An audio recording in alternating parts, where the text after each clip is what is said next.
Ladies and gentlemen, boys and girls, children of all ages, welcome to Sox on Tap. Tony, my first reaction is just fuck yes, let's go. Sox versus Richmond. That's where it all starts. It all starts taking care of business in-house in the Central Division. That's right, I'm a meatball. You got to bring that top button swag, baby. It is always great to beat the Cubs. And I'm a homer, so I always say they're gonna. Dallas Keuchel Lamson got some beards that you should be afraid of. What everybody said when he gets out there, it's me versus the other guy, and I'm going to beat him. So I just love that mentality. It's cool and fucking tough. Steve, would you say that Tony is mad online? I would definitely say that. The White Sox winner.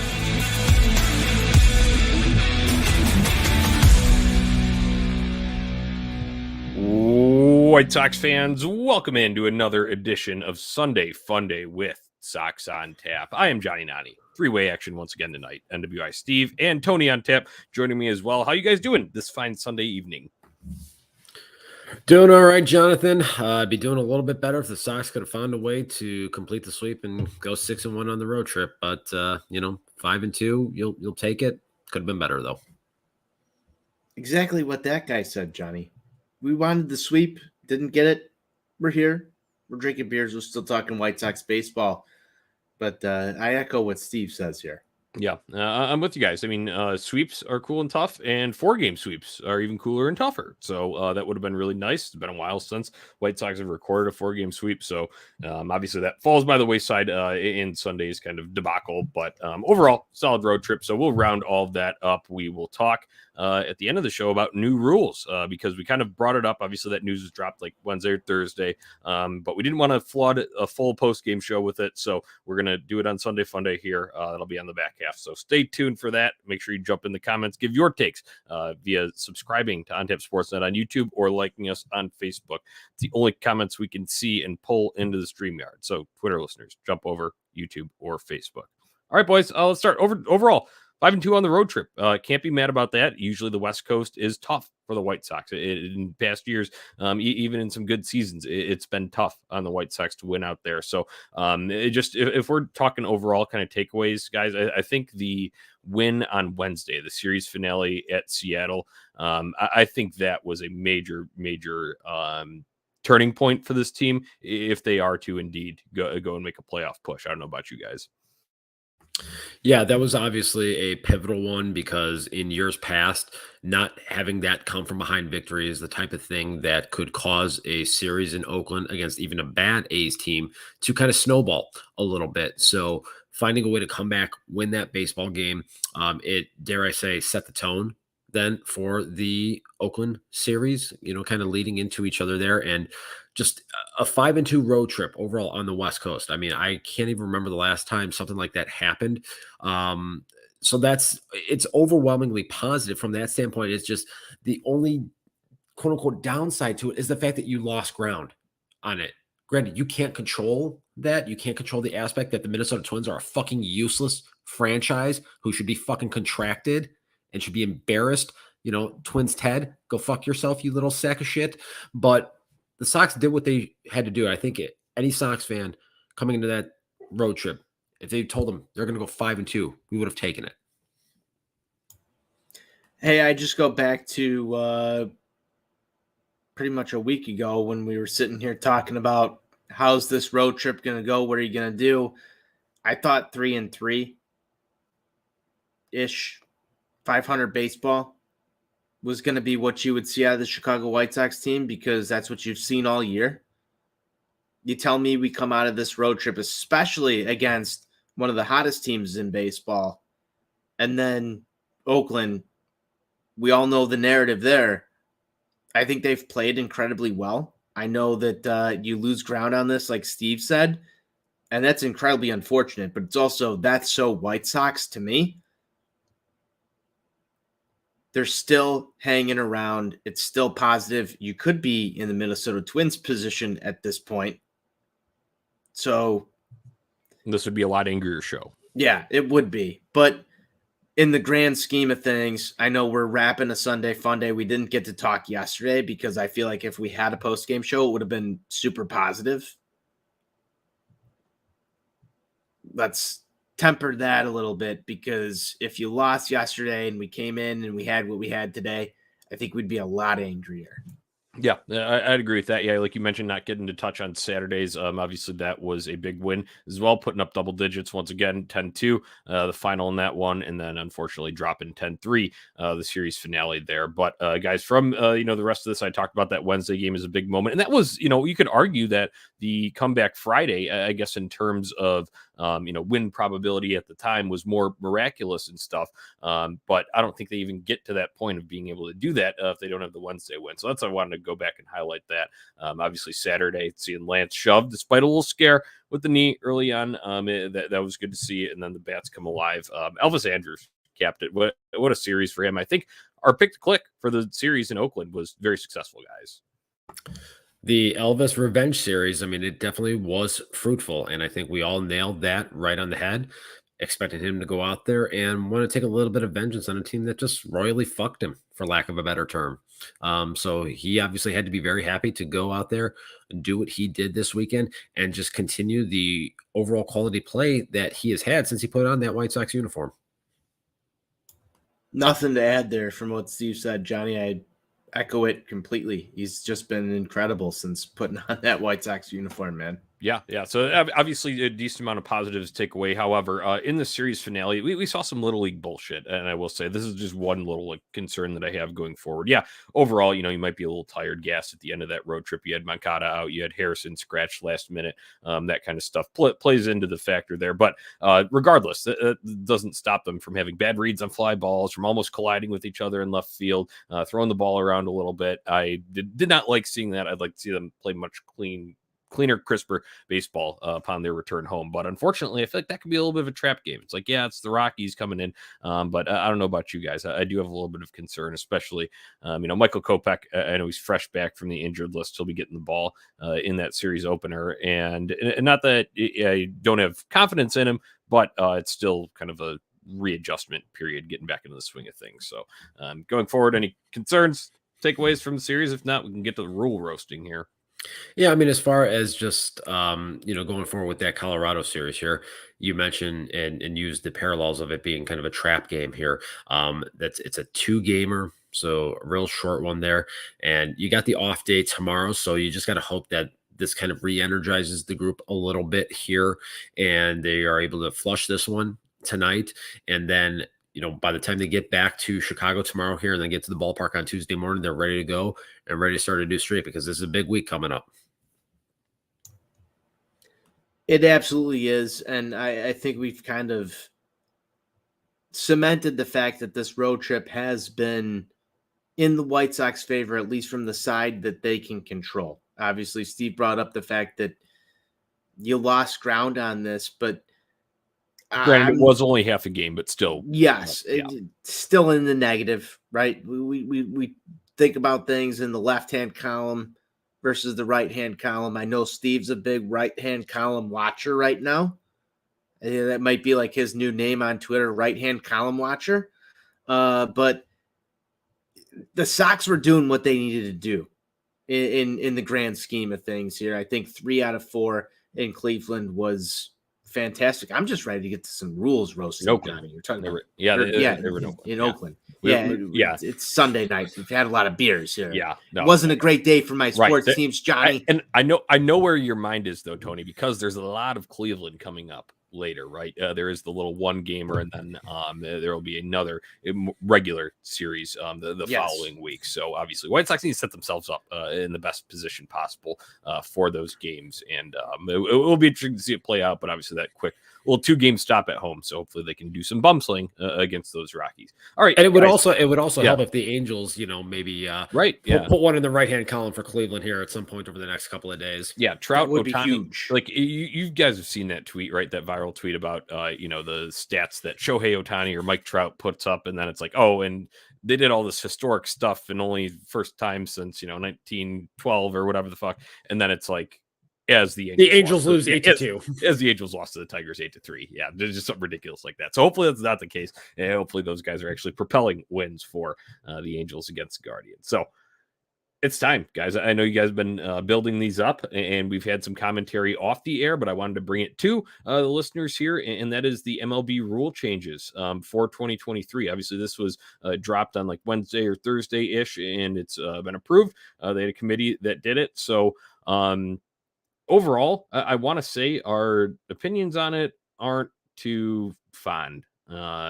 That you got just specifics. I'm not going to read them off, but obviously the pitch clock sort of thing to speed up games. Shift essentially banned with where they're allowing fielders to play next year, and then the bigger bases. I will say that I'll start the easy one. Bigger bases, I don't really mind that much. It's 3 inches and whatever. It's if it helps prevent some injuries, maybe that saves an Andrew Vaughn leg sometime in the future. Who knows? Bigger bases brought to you by 69 Mega. Yes, That's all I've got to say. Yeah. That's the one. That's the easy one though, because I don't think too many people have a problem with that. But let's go and start with these other ones, especially speeding up the game. Pitch clock and all that, and punishing guys if they take too long or something like that. Air out your main concerns with it, Steve, because I think you brought up a bunch of good ones, and Tony, you did as well. So let's just go in a circle here and drop some truth bombs on here. Okay, so there are 2 specifically that I want to talk about. First, as it relates to the pitch clock. The immortal Hawk Harrelson used to talk all the time that baseball is the only game that is run without a clock. And to me, that is what made it great. A lot of people want to talk and they want to complain. Preach, Steve. Preach, please. They want to sit there and Please. They want to complain about pace of play, about the game taking too long. You go and you look at these changes that it made in the minor leagues. You're talking about subtracting 25 minutes. Is 25 minutes really the difference, the thing that is going to bring all these, Gen Z hipsters that didn't like baseball to begin with? Is 25 minutes all of a sudden going to make them start coming to the ballpark and watching the game more frequently? No, it's not. You have an absolute bozo running this sport who fucking hates it, who insists on placating people that will never like it. And for some reason, he wants to try to placate them instead of the people that actually care about the sanctity of this sport here. If you want to talk about some of the things like, limiting the time in, from hitter to hitter, some of the things like that, I think that's a little bit trivial. But this whole thing about like the pitch clock, and because think about this, it's October, you're in the postseason. And if Michael Kopech is on the mound and all of a sudden now he's got a pitch that he gets called by Yasmani Grandal, and all of a sudden now something pops in his mind, wait a minute, maybe this isn't the right pitch, but he can't step off. And now all of a sudden he's got to throw a pitch without conviction. And if something bad happens as a result of it, how fucking pissed off are we going to be? Because I can tell you one thing, I will lose my shit over this. So that's the first one right there. The second one is this limitation on the number of pickoff throws. You are essentially screwing pitchers out of this, and you are limiting their ability to keep base runners close. Everybody wants to get all up in arms about, oh, boo, guy trying to throw a pickoff. This has been happening for 130 years. Can I just chime in really quick there, Steve? I like that as the home team. Even if it is an effective, they actually do want to hold the right. Obviously, there's some that are just wasting time, but I like it. Whenever it's the home crowd, and it's like, I love doing it at 35th and Shields. And then when we play on the road and I'm watching them on TV, I like saying, oh, shut up, Oakland fans, if you're going to boo when, Renault. You know what I'm saying? It's like a good, back and forth. You just expect it every time, and I'm going to miss it. And then obviously the tactical stuff is what really matters. But think about it. There's effects that this will have that are beyond just on the field and how the game is played. It's how we take it in, right? Exactly. Then my last point on this, and then I'll turn it over to Anthony. This is going to keep Billy Hamilton employed for who knows how many years. Guys like him, Terrence Gore, guys that literally their only tool that is allowing them to keep putting on a uniform is their speed. These guys that are able to go out there, get big leadoffs, and are skilled enough at reading pitchers and reading their pickoff moves. Because if you try those 2 pickoffs, and if you don't get a guy, you're basically vacating that 90 feet. I mean, we want to talk about screwing teams from a tactical standpoint. That's a good way to do it. All good points, Tony. It's all you. Go ahead. Pace of play. I know this is one of your hot topics. Rightfully so. I mean, this is absolutely a hot topic for me, guys. And Steve, I love everything you said before I even get into what I have to say here. Some of the same points that you're echoing in terms of the sanctity of the game. I'm huge on, and I think that you and I don't even view baseball in the same way. And for you to say some shit about how baseball should be played, that I really agree with, I think is, I mean, to me, honestly, I'm live on air right now. To hear you say some of that shit is music to my ears, because when we talk about the Hawk Harrelson thing that you brought up, if we want to go there specifically, baseball not having a clock, I really honestly, that is one thing that I've honed in on in this entire thing. The history of the game of baseball has never had a clock on it. And you've got baseball history quotes that talk about how this game is different than everything else. And you have a commissioner that's come in and literally tried to change that. And you have to stop yourself at one point within this whole entire thing and say, is that right? And I don't think it is, because for just the main reason behind this, baseball doesn't play to its strengths at all. It never has. The closest they have is to making the baseball Zen commercials that are just the sounds of the ballpark. For Johnny, MLB I would say that's one of them. That's it. I think they did Field of Dreams, the original one, very well. Steve and I were there. I thought. But then they ruined it this year. And then they go and they ruin it. But you go back and you look at some of this stuff. It's like, over the history of the game, we're not even just talking about right now what people want, what anything is. The history of the game,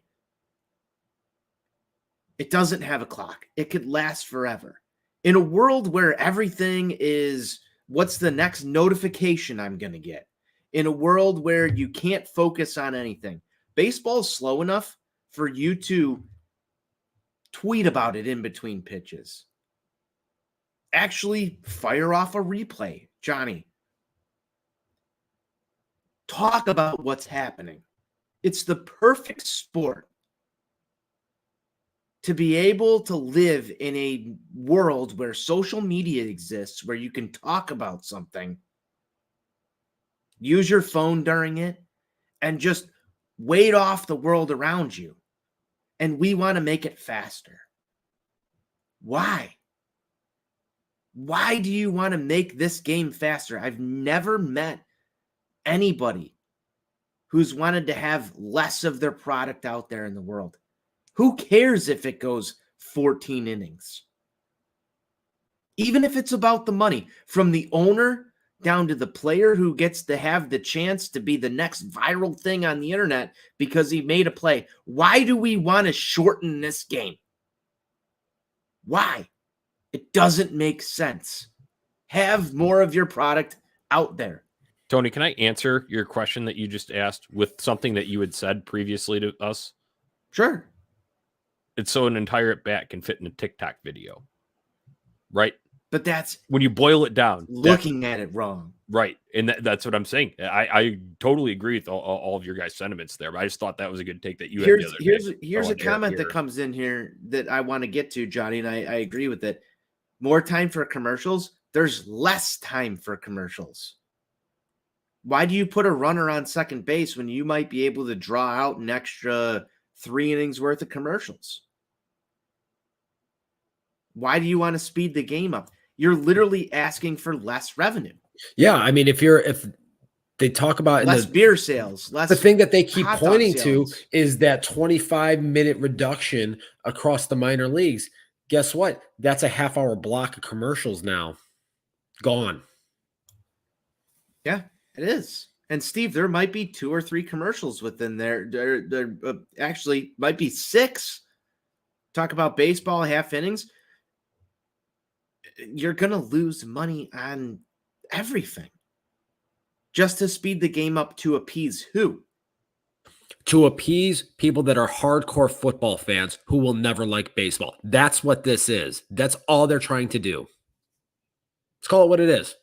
Everybody wants to make a big deal about today being the first day of NFL Sunday. That's literally why Rob Manfred is doing this. He wants to be the commissioner of the NFL, not the commissioner of Major League Baseball. Interesting takes. I like it, guys. You guys covered a lot of good things, and Steve, I would double down and say the really important thing, because obviously, at the end of the day, this is when we're talking about baseball, the point of the show is we want to talk about White Sox winners, right? And something that could be an obstacle to that is the kind of thing, like you said, what if a pitcher needs that extra time to reset? There could be it could just be mental. It could be, Michael Kopech, his shirt is bunched up on his shoulder a little bit too much, or whatever it may be. Your hat And that's when a right pitcher on your would head. step And off. I'm not saying they should be allowed to be divas and do, take a million years to do this. I think a little bit of urgency, in between batters and stuff like that, Steve. So they're not, taking a Sunday stroll around the mound 3 times, right? I'm okay with that kind of stuff, but on the mound itself and how it can really affect pitchers, I think that was a good point, Steve, that you brought up. And now thinking about the other ones, I don't need to rehash everything you guys said, because I pretty much agree with the points that you brought up. From our standpoint, right, as fans taking in this game and, with things sped up, I will now miss more baseball action on the field if I decide to go up and go to the bathroom, go get something to eat, go and get beers in between innings. Because sure, even if the time between innings stays the same, right, that's all fine and dandy. But when you get back, then these things speeding up on the field, you will miss more of it. Whereas I might have only missed the first 2 pitches of the first batter after I went to the bathroom and got a beer and came back to my seat. Where now I might have missed 2 batters. You know what I'm saying? I think that's something that's overlooked, because obviously everybody's kind of dissecting what it's going to be on the field. Well, what about in the stands? Especially when you have let's be blunt, an inefficient concession operation that the White Sox have had at the corner of 35th and Shields this season. Well, Steve, I think that you even can go further than that. You've got to take if you're Rob Manfred, you've got to take every single baseball stadium into play here. And who pulled the fans on this? I know you had a couple of baseball representatives, and that was even questioned in the national media. Where's the fan poll that says, I want a faster baseball game so that I miss more of the product? Jonnie, I love what you brought to the table there, because you're right. That lessens the experience. And I don't see the ticket prices going down. Do you guys? No. Here's one thing that I really want to drive home on this, as we talk about trying to decrease the amount of time that people are at the ballpark. One of my favorite things to do, and I've caught in flack from people over the years about this, is going to a game by yourself is actually very therapeutic in a number of senses. For me, being in a high stress profession that I am in, if I could speak correctly. So stressful, you can't even make words. Yeah, tell me about it. I've already got the Sunday scaries here. There are days where I go and I have meetings with doctors and I just want to bang my head against the fucking wall. And I come out of that and I can go to the ballpark and I can get in my seat 6:15, 6:30. So, 45 minutes to maybe an hour before the game. And I can just sit there by myself, taking the very end of batting practice, watch them prep the field, and just be alone with my thoughts, mentally reset, and just leave behind all that other bullshit that happened. And then watch a 9-inning baseball game and not have to think about, I got to go to this office tomorrow. I got to meet with this practice. I got to deal with this. I got this problem I have to overcome here. I can just zone out for that 3.5 hours, however long it is. Now you're talking about taking that away. Fuck that. They only want you to have 2 hours, Steve. That's a problem. It's a big problem. You're taking away the product that people are happy with to try and entice other people to come view it because it's going to be faster. I don't understand that. The appeal to new audience thing is important, and I can get that. But if you have a problem with your game where people aren't picking it up, I think that's where this argument kind of goes at a fork in the road, where you have to make a change. And I would say that change is make your product more accessible. Market your stars better. Here's a suggestion from Sal. Yes. Our guy White Sox Sal. He says, how about starting the World Series at a reasonable time on the East Coast? How can you grow the game to a younger audience if kids can't watch? Good point, Sal. There's just one of many examples of You've got that. Why isn't there mandated doubleheaders for every team on Labor Day and Memorial Day? Not only that, look, we can simplify it even further. The streaming aspects. Our guy Sean in Iowa is blacked out from 5 teams. You go to Vegas, you're blacked out from 5 teams. Literally in the year of our Lord 2022, I should be able to pick this up, watch any game, regardless of where it is being played, on this device or on a tablet, on my laptop if I'm traveling for work. I should not be restricted based off of where I am at geographically. You want to grow the game? That's the easiest way to do it. Give everyone access to it. This is why the NFL and the NBA consistently beat MLB in these particular aspects, because people can do that. You can literally watch any NFL game on your phone. I would disagree with you here, Steve. Okay, well, tell me more, because I don't watch a lot of that foosball nonsense. So where am I wrong? As a fan of a team that does not play in Chicago, I will tell you that I cannot watch my football team play if the Chicago team is playing at the exact same time on Fox. So I don't think football has it right either, but they're close. They're damn near close. Baseball has it the worst. But I don't think football could shit on its fans and they'd still stay around. Yes, they would, Johnny. But here's the problem. If you're baseball and you want to compete with football, just make your product accessible, like we're saying right here, to anyone and everyone. You have 162 games for every single team. Just bombard it with it. The more content you have, the better. You're limiting your content in a content world by trying to shorten your games and make them faster. You're limiting the experience. Why are you trying to cut it down? That's what I don't understand. Right.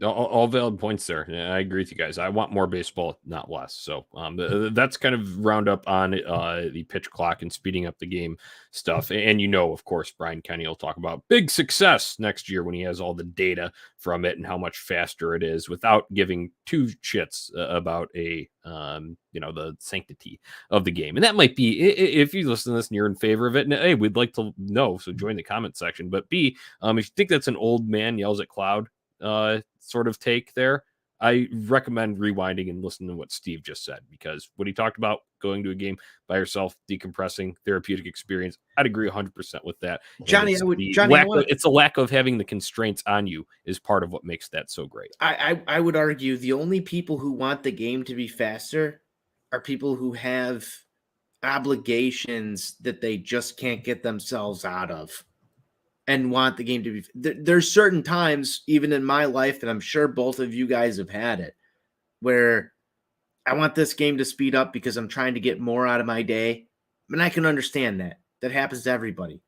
But on the same notion, I would rather be stuck watching a baseball game for longer than I had anticipated watching a baseball game for than have the game be over in under 2 hours every single time I watch it, and knowing that that's all I can get out of it. And I don't think either of you guys would disagree. Absolutely not. I mean, look, those sub 2 hour games, the Mark Burley specials, those can absolutely be cool because you can have a good, clean, crisp baseball game.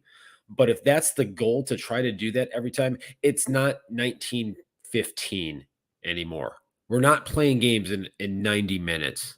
Yeah. It's just not realistic. Yeah. I want to talk. I know we talked a lot about our kind of takes on this, but let's go specifically when we're talking about this for pitch clock. Does this affect anyone on the White Sox specifically? Pitchers, like we brought up possible Michael Kopech thing there. Hitters. Lucas Giolito is going to be ass. Right. That's what I'm thinking too. Lucas there's Giolito is not going to adjust to this very well. there is much less That's time my for early prediction. there is much less time for pouting. You're correct. I also think a guy like Joe Kelly, he can be a little animated and has his little quirks and mannerisms out there on the mound. This is another guy that imposing a clock on could have an impact for. Now, granted, look, he's been dog shit to begin with. I mean, this could just, for all we know, compound, or it could actually have the opposite effect. And who knows? Maybe it'll give him less time to figure out what the fuck he's doing wrong, and he'll just go out there and just throw. Liam Hendricks as well. Yep, I can see that. On the pitching side, maybe even Lance Lynn. I mean, he has to adjust the nuts every once in a while, right? And sometimes it quite literally is to adjust them, and not because it's a celebration for a strikeout. So I think that could be something. Maybe if the knee don't feel right, you know what I'm saying? I think, guys, it's going to affect every fucking pitcher. These are guys. Well, I just want to talk White Sox specific here. Yeah, I know, but like in the grand scheme of things, Johnny, these guys, even in the White Sox organization, if you want to limit it to that, you've grown up playing baseball a certain way. You've been taught a certain way your entire lifetime. The only players that it will benefit are the guys who had these same stipulations down in AAA and worked with it for a year. So Jake Berger's going to be a menace, you're saying? Actually, he's been injured, so that's right. I forgot. Yeah. I mean, he was. He's had some experience with it. It's going to affect the batters. It's going to affect the hitters. I don't like rules that come into play at the major league level in any sport that change the actual cadence of a game. Because I think the baseball cadence, while people have had issues with it, and mainly guys like Rob Manfred, not guys like us, have had issues with it, it's going to change this. I worry about the injuries. I worry about a guy like Garrett Crochet, who didn't play all year this year, coming back from injury, trying to rush himself to get a pitch off when he doesn't have his cadence, and his entire fucking baseball career, if he didn't feel it, he can step off and take a fucking breath.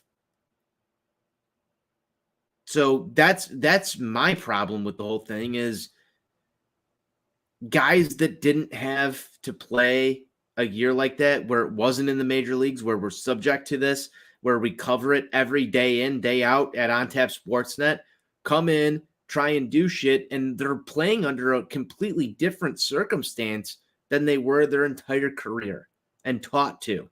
Yeah. Leave the shift or the bigger bases out of it.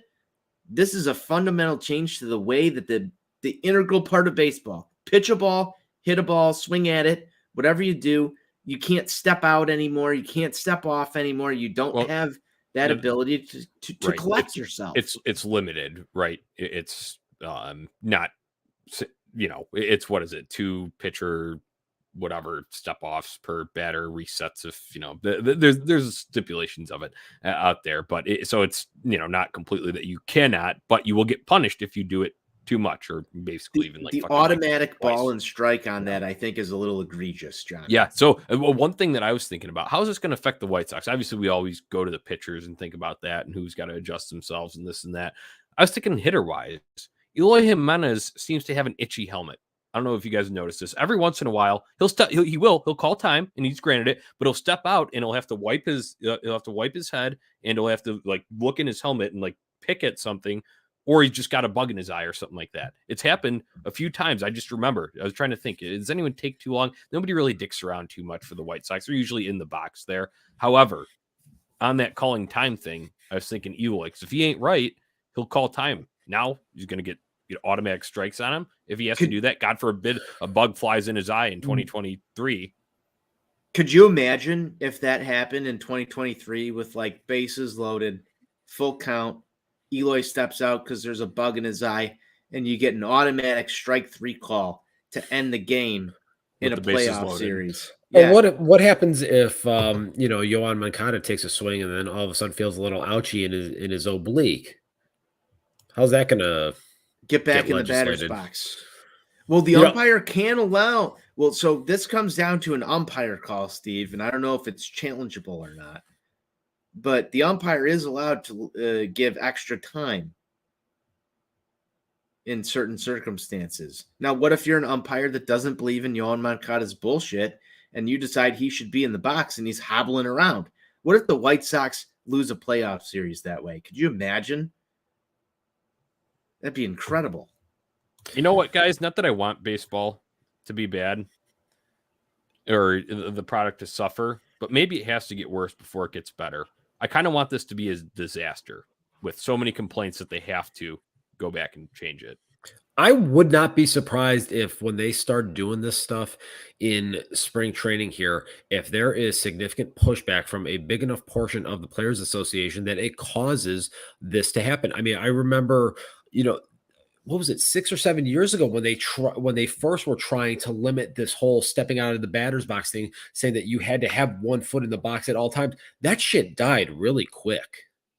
I don't know if a lot of people remember that, but they've tried this before. And kind of off topic here, I mean, one guy that I think has to be the happiest right now that he's retired and that he doesn't have to deal with any of this bullshit out in LA, Nomar Garciaparra, because he would have fucking died. Derek Jeter too. Every fucking pitch, get out, readjust each one of your batting gloves, do your little toe shit, toe tap shimmy bullshit. Another one would be interesting to see what happens when Matt Carpenter comes back. He's going to be doing his lean back and pitch, strike 2 is going to come right by him. So, and that's the other thing too. I don't know if this is going to be a hard and fast thing on the pitch clock. You've seen the, checking pitchers' hands for the sticky stuff and hair. And James Karinchak's yes, you're stealing the next thing I'm going here, Johnny, is, James Karinchak had his hair inspected the other day. Just fantastic content from the Baseball Umpires Association. They're really helping out here. Was at Rocco Baldelli's request, though. I will say that. Hey, that's the best thing that Rocco Baldelli's done all year. Fuck Rocco Baldelli. I know, but he had James Karinchak's hair inspected, which I think is very admirable of him. It's just my thought. I don't like that guy. I don't like James Karinchak. Will never like James Karinchak. That's just it. Yeah. All right, guys, we kind of, hashed through pace of play here. Let's go a little bit quicker on this. Any thoughts on banning the shift here? I will say, for one, just prefacing this, I was so glad that Jason Benetti was not on the Friday broadcast, so we did not have to hear his opinion. Whatever he thinks about it, it's always extremely pointed, and it's annoying the way in which he describes the shift and his love for it. I would say, though, even having said that, I don't know. It'll be very interesting to see, I guess, is where I'd jump off with this, because there's some instances in which I could dig it, but then there's other instances in which, okay, you want to go and, shift Gavin Sheets. He had done a decent job of poking stuff through the left side, and there's been a few other guys who have done it too. So I'm really going to hate it when it hurts the White Sox, but I'm going to love it if it benefits us and gets us out. So that's just kind of where I'd stand with it, even as it currently is. As you go back throughout the course of baseball history, it's an action-reaction counter battle. And we're at a phase right now where there is an over-reliance on shifting. And you talk about a guy like Gavin Sheets that is able to go and is able to beat the shift. There's just going to come a point where guys are going to have to find ways to work around that. I don't like the idea of that being legislated away. To me, the biggest issue here, and they talk about wanting to create more action, wanting to create more balls in play. That's kind of the crux of the argument here. That is a problem of velocity. We've talked about this very briefly, and I'll try to be very succinct in this here. The average major league fastball velocity is 94.5 miles an hour. You have guys throwing 102 mile an hour cutters now. So talking about dictating where guys can stand on the field, that's not going to fix that. Strikeouts are increasing exponentially, and the number of singles is decreasing. If the goal here is to create more singles, the number of singles is decreasing. Yeah, how is that possible? How is that possible? We're on a White Sox podcast. If we look outside of the Frank Menechino, school of hitting here, did you just say that baseball needs more Frank Menechinos? They think so. I mean, people with fully functioning brains don't, but that's Rob Manfred for you. Tony, thoughts on banning the shift here? I same thing with the whole like, why do you want less of your product? Like, part of the cool part with baseball is you can position your fielders however you want to right now. We've seen 5 infielders. Yeah, you've seen 5 in like. Are they banning a 5th infielder? I haven't seen anything on that. So can you pull your center fielder in and play 2 outfielders and have him play right on the grass in the same spot?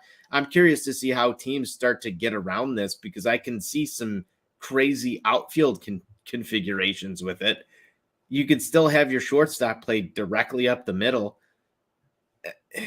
It just seems like you're trying to fit a square peg into a round hole here. People are always going to try and figure out how to best position their fielders to eliminate the hit. It's not like you're telling teams don't scout the other team. So I just don't think that rule is going to do enough to really change things in the grand scheme of creating more offense, which is what they're trying to do here. There's going to be a way to look at that data, say, here's how I position my fielders now, given this current limitation of what I have. And then we're going to be on to the next crazy idea to try and go create more offense. It just doesn't make any sense to me. If we've got a problem with not enough singles, like Steve said, I don't know, go try and make it more advantageous to hit a single. Train batters to hit situationally instead of trying to say it's a home run or nothing. And I know that's a contentious statement, but like Steve said, it's reactive. It goes in a cycle. It's I don't think offense is caught up to pitching at this point. And so baseball's trying to step in and create rules to limit how good the pitching is right now in order to create more offense. I think there needs to be a different look at the offensive side of baseball to go make that better. And I don't think they've got I don't think that they've hit it on the head in order to make the game more exciting. I think what they've done is going to take out of baseball some of that sanctity that we talked about earlier. And I don't think banning the shift goes, I don't want to say far enough. I don't think that that's going to be the right answer that helps you create more offense in this game or make it more exciting.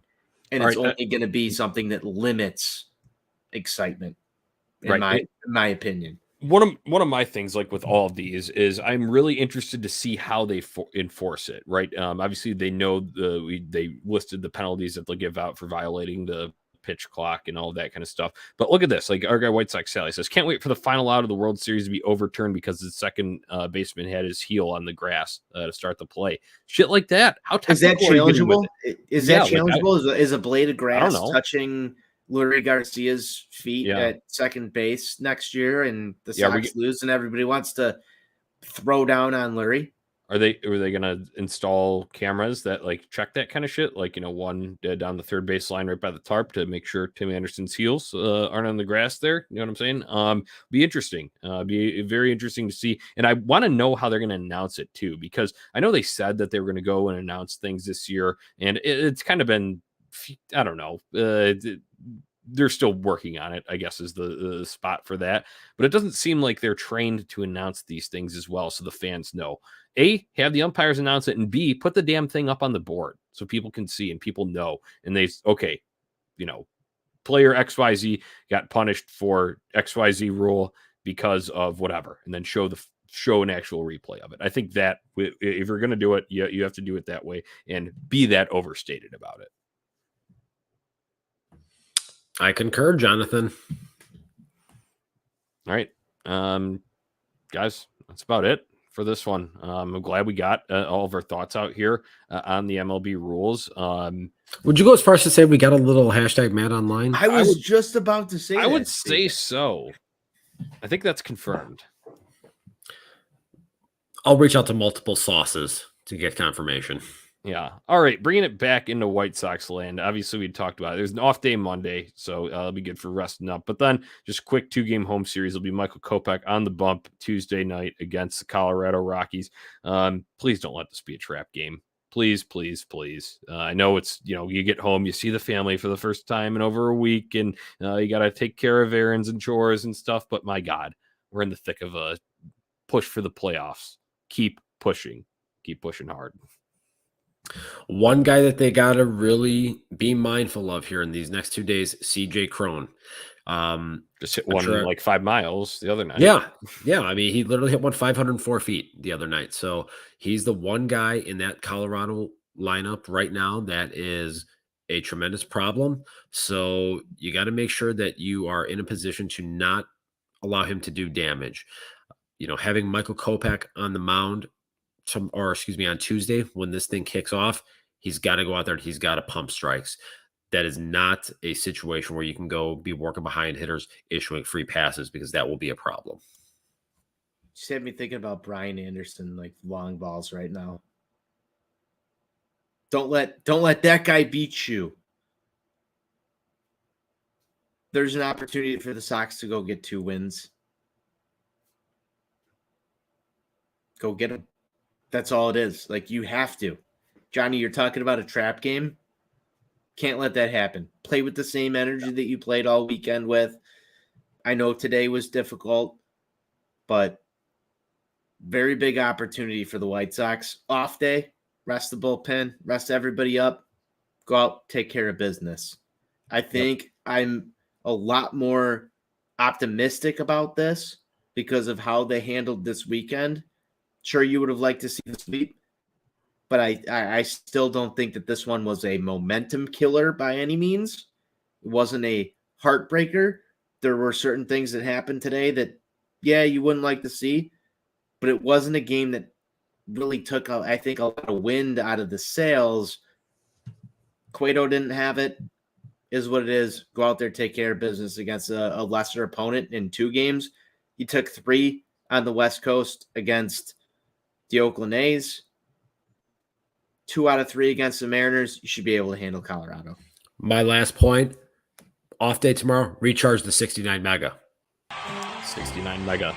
Faux show for life. All right, everyone, thank you for tuning in. Make sure you go to ontapsports.com for all your Chicago sports, literature, and podcasting needs. Follow us on social media at Sox on Tap and at OnTap Sportsnet. We'll be back at it again Tuesday night. Enjoy the off day. White Sox forever.